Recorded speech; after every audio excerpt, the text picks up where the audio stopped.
Welcome everyone. Today we're diving into ML model serving patterns. Imagine you're serving a real-time fraud detection model. During peak hours, inference latency spikes to 800 milliseconds. Users experience transaction timeouts, leading to significant revenue loss. The culprit? A naive REST API can't handle the concurrent request load. We'll dive deep into production-ready model serving patterns, exploring REST, gRPC, and streaming to achieve low latency and high throughput.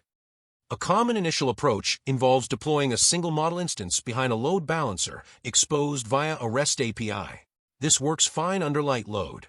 But as concurrent requests increase, the model instance becomes overwhelmed. The JSON serialization overhead of REST adds significant latency. Feature fetching from a feature store also becomes a bottleneck. With 1,000 concurrent requests, P99 latency escalates past 500 milliseconds, violating our SLA. Let's move to gRPC. gRPC uses protocol buffers for binary serialization, which is far more efficient than JSON. This reduces the serialization/deserialization overhead dramatically. We define a strict contract between the client and the server. But switching to gRPC alone isn't enough. The single model instance remains a bottleneck. Although P99 latency improves to 200 milliseconds due to faster serialization, we're still short of our 50 milliseconds target. To achieve the required throughput and latency, we horizontally scale the gRPC model serving layer.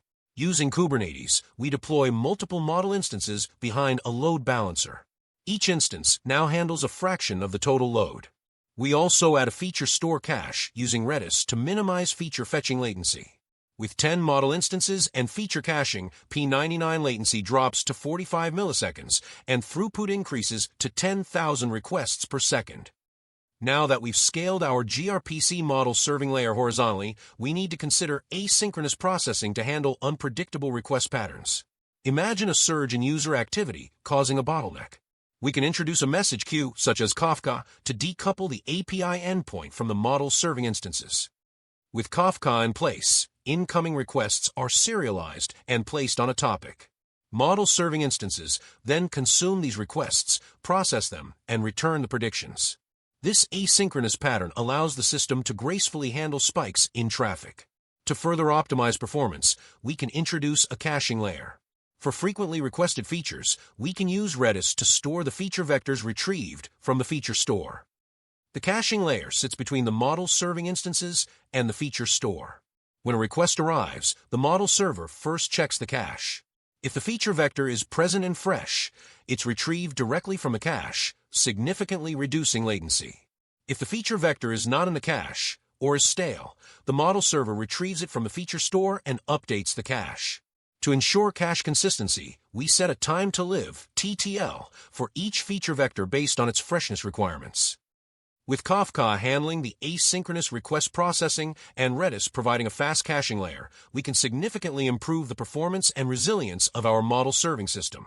To further enhance system resilience, we can implement circuit breakers. Circuit breakers prevent cascading failures by monitoring the health of downstream services, such as the feature store. If the feature store becomes unavailable or slow, the circuit breaker trips, preventing further requests from being sent and potentially overloading the system. Now that we've established Kafka as the backbone for asynchronous request processing and Redis providing a fast caching layer, let's address the challenge of managing traffic and ensuring the availability of our model serving infrastructure.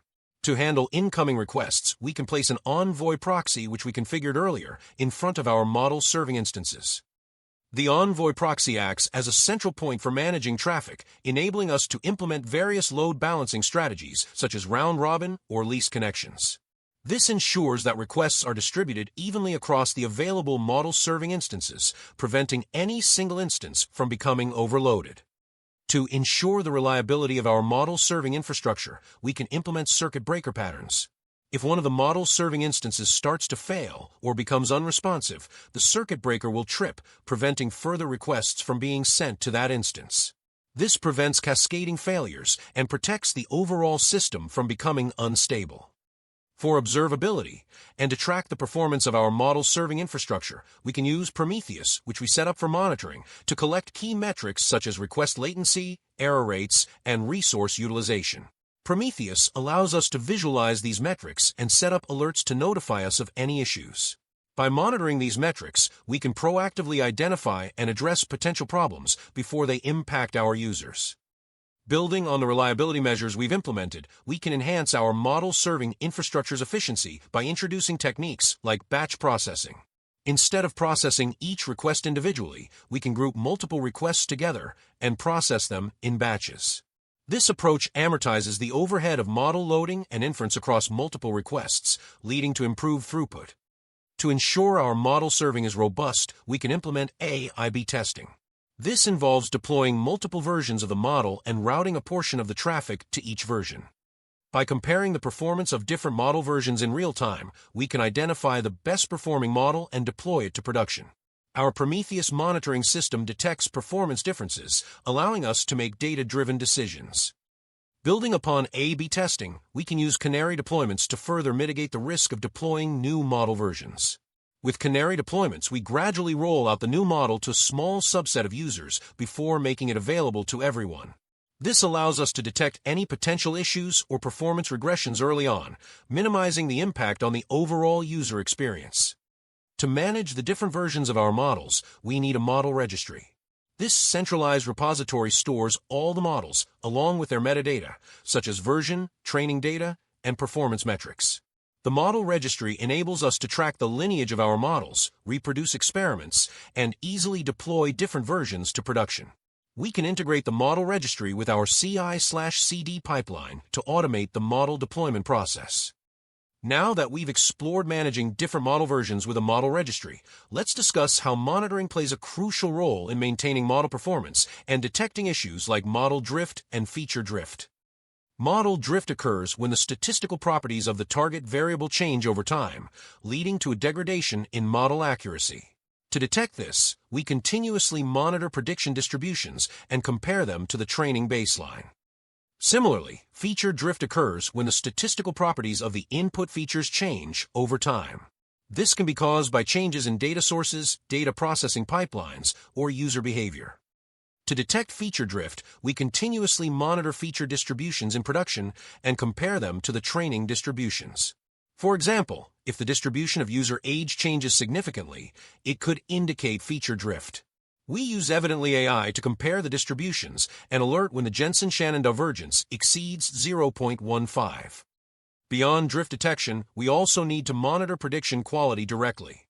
We track metrics like precision, recall, and F1 score for classification models and RMSE or MAE for regression models.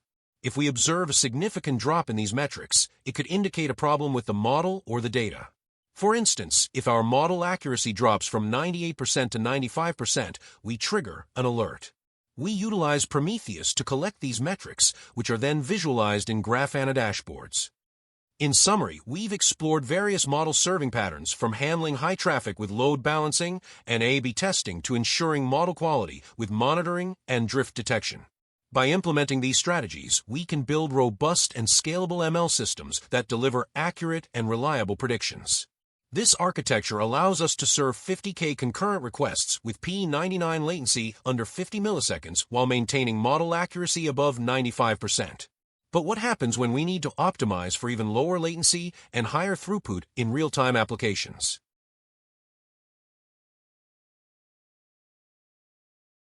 Like, share, and subscribe to my channel for more AI insights. I'm the Code Architect. See you soon.